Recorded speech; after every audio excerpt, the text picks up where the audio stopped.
Alright, so it's that time to talk about the best and worst movies of 2015, and we're going to start off with the worst movies of 2015. I know that a lot of other critics on YouTube, like Schmoes Know, Chris Stuckman, Jeremy Johns, Flickpick, all do their best of first and then their worst of last, but me, I like to do the opposite.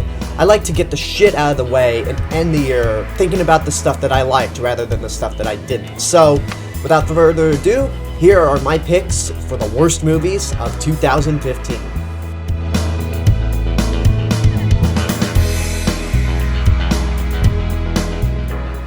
Now let's get into some criteria beforehand.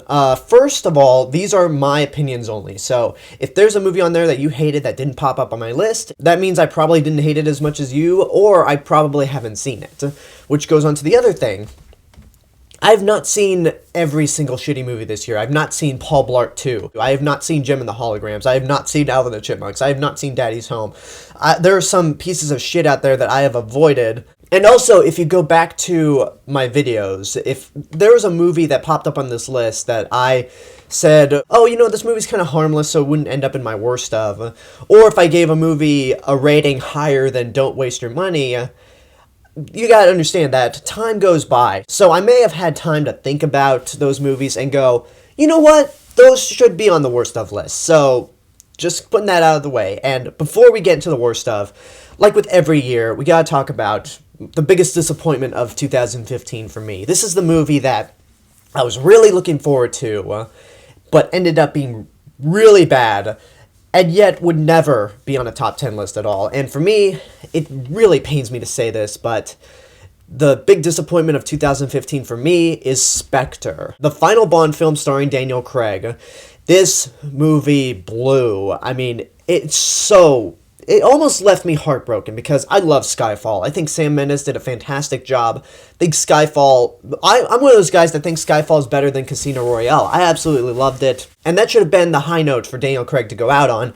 But nope, Spectre came in, and despite a really good first half, I thought, or entertaining first half, I'll say that, the second half comes in and kills the whole thing. It's poorly written.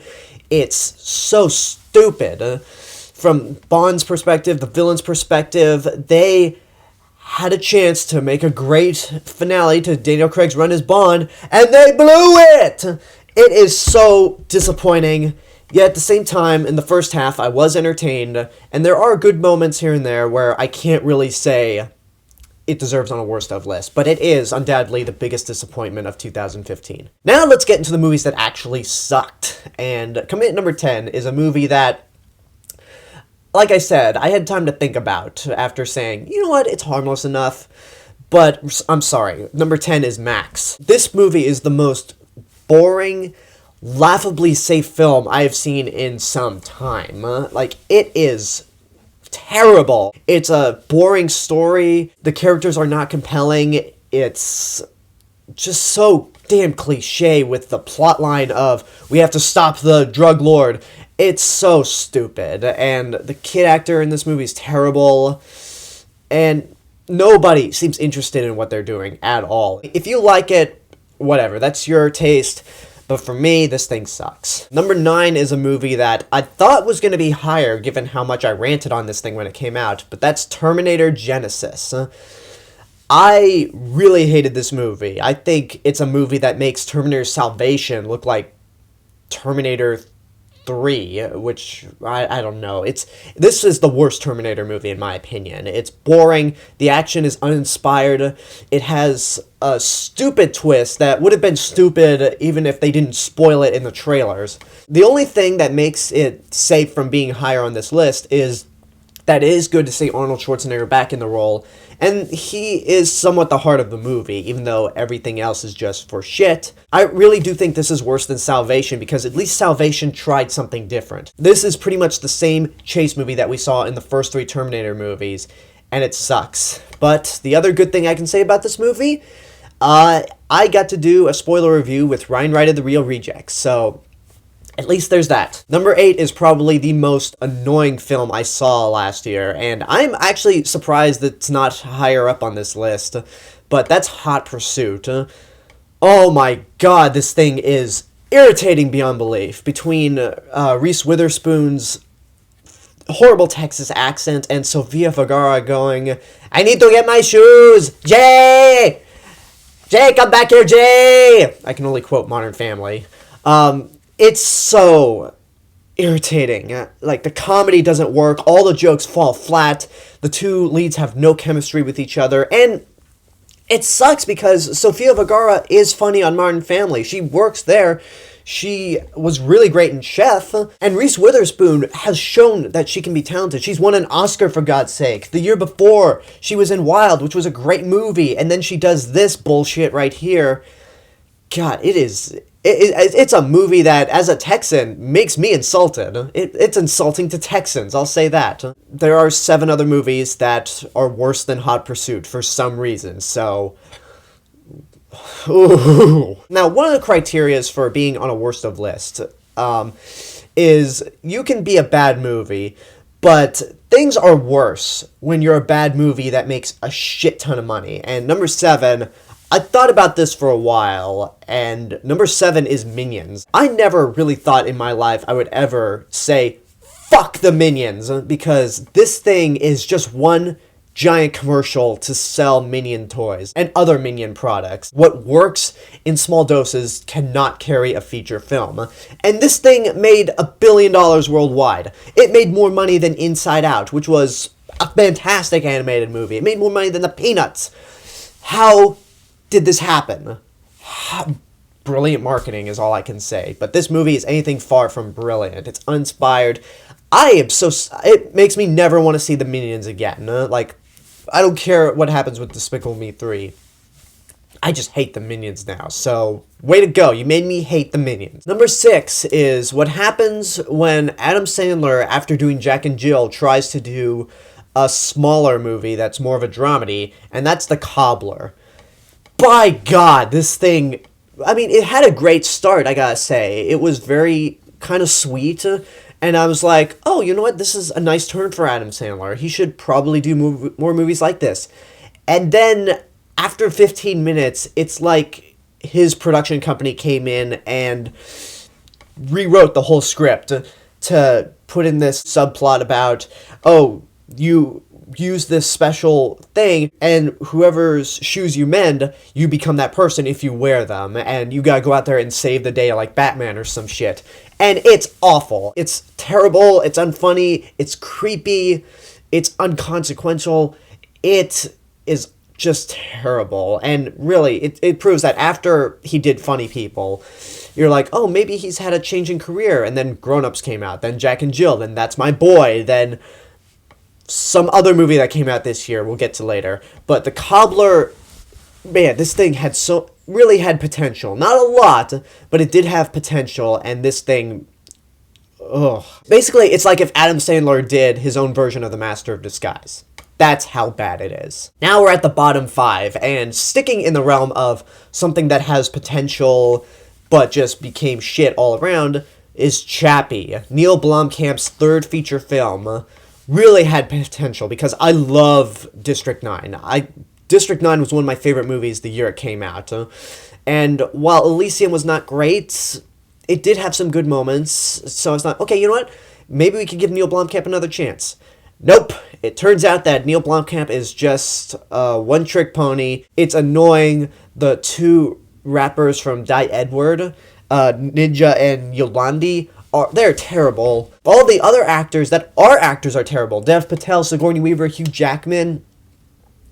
And it's like, my eyes, it's the worst movie about AI this year. We've had a lot of movies revolving around artificial intelligence, and this thing, especially when it got to the ending, oh man, it's really shitty. It's terrible, and I'm glad that Fox postponed his Alien movie, because the only way that Alien movie was going to work is if Fox interfered with his decisions, and the last time Fox interfered with an Alien movie, we got Alien 3 and Alien Resurrection and the AVP movies, so I'm happy his Alien project's not coming true as of now. Number 4 is Pan. Just getting right into that right now. Pan is another one of these, like, fairy tale prequel things that goes, oh, you don't know the true story of what went on behind the story. And It's terrible. Some of the special effects are pretty bad. The acting is terrible. For some reason they have a cappella versions of Smells Like Teen Spirit playing in Neverland for no goddamn reason at all. And the moment you set your Pan prequel 40 years after the original story, you know you don't give a shit about this product. It bombed hard. Glad nobody saw it. I'm surprised that it even got released on Blu-ray already. So that, I don't know, this thing is a turd. Now for the bottom three, and these really are the three worst movies of the year. And it was very hard to put this in some kind of order, but I know there are people out there that have to have lists in an order. So for the sake of those people, here's number 3, which is Pixels. As if Adam Sandler didn't fuck me hard enough with The Cobbler, he had to come back with Pixels. And not only that, he brought Kevin James, who in this movie is playing the President of the United States. This was another instance where you have a movie that has a great idea. It was based off a really interesting short, and could be like a new version of Ghostbusters. Like Ghostbusters meets Scott Pilgrim. And people were looking forward to it. I don't blame them, it's a cool idea.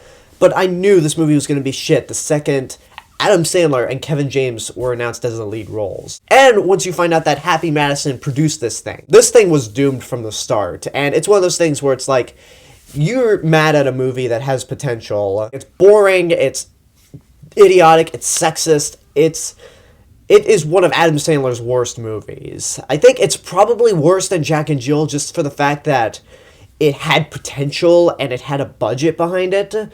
Because with Jack and Jill, we all knew that was going to be shit. We just didn't know how bad. But this one had potential and therefore probably is worse. Now, when making this list, number 2 and number 1, I had to fight over which was worse. And there are reasons why they're in this order. Number 2 is 50 Shades of Grey. This thing sucks hard. I despise this piece of shit to the day I die. First of all, it's based off Twilight fanfiction that the author wrote on her goddamn BlackBerry. That is unprofessional, and yet somehow that made her a multimillionaire. It's so... what the fuck? And like Minions, the reason why I hate this movie even more is because it made a lot of money. I hate that this thing became a phenomenon. It's poorly acted, the sex scenes are boring. Even though Dakota Johnson, who is good in other projects, tries her best, it's still not working because it is basically Twilight to a T. And it's a sad day for humanity. I hope this series ends quick so we can look back on it and go, yeah, that was a very bad, embarrassing moment of our lives. Just like we look back at Twilight now and it's like, yeah, that was a thing that happened, and we probably should not have embraced it the way we did. The only thing that keeps this from being number 1 on this list is that we knew it was going to be bad. There was no getting around it. The book was shit, the phenomenon surrounding it is shit, so we knew the movie was going to be shit. But what came in at number 1? Well, the number 1 movie, again, goes back to the whole thing of, this had potential. This had potential to be something great. Something amazing, something fantastic, and somehow I never thought I'd see a superhero movie worse than Batman and Robin or X-Men Origins Wolverine, but lo and behold, there's Fantastic Four, directed by Josh Trank. This thing had so much potential behind it. Like, it had a great cast, Miles Teller, Michael B. Jordan, Kate Mara, Jamie Bell. Even though they personally don't fit the qualifications of the Fantastic Four, they are talented. They abandon the goofy nature of those Tim Story movies. And, I mean, when the movie starts, it's like, okay, this is bad, but it could get better. Then it just gets worse and worse and worse until the very end of the movie, the big climax of the movie, is so stupid that it almost becomes laughable. And what makes this worse, I've said this in my review, what makes this worse than the Tim Story movies, what makes this worse than Batman and Robin, is that, yeah, those movies are shitty, and yet there's a camp value to it that you can appreciate. You can watch those movies and enjoy them for its campiness. This movie tries to take itself seriously, and by doing that, it fails harder. If a movie's having fun, whether it's bad or not, you can at least kind of have fun with it in more ways than one. But when a movie is this serious and it's this bad, there's no getting around it. A lot of people feel the same way, so I have nothing else more to add. But basically, Fantastic Four, not only the worst superhero movie I've seen, but is undoubtedly the worst film of 2015. And those are my picks for the worst movies of 2015. Now, again, I wanted to end the year on the positive note, so tune in tomorrow for my picks for the best movies of 2015. Until then, leave a comment and tell me what you think of this list. Do you agree, disagree? What are your least favorite movies of 2015? Which ones did you hate the most? Like, subscribe, share with your friends. Don't forget to check out my official website, therealmrrobinson.com. And don't forget to follow me on Facebook, Twitter, Instagram, SoundCloud, and Periscope. And this is The Real Mr. Robinson telling you there's only one.